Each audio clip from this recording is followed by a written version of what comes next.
سلام البنات، معكم وسيلة كويزين. راح ندير معاكم كوريات البطاطا بالدجاج.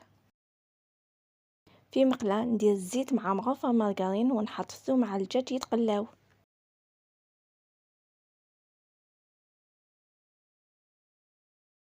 زيت مغرفة لاموطاد مع لي زيبيس، ملح، فلفل الكحل، عكري، كركم، توابل الدجاج. في ريسيبيون اللي فيه البطاطا نحط عليه الدجاج ونخلطهم.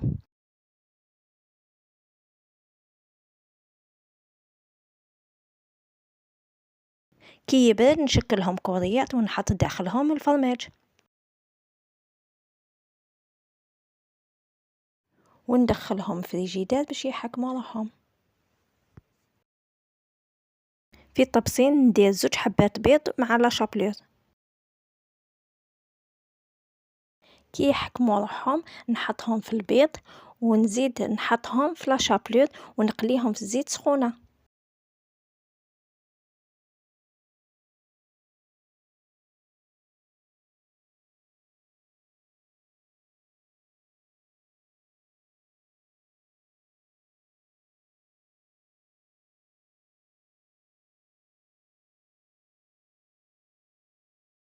كي يطيبوا نحطهم في البابيي باش يتنحالهم الزيت.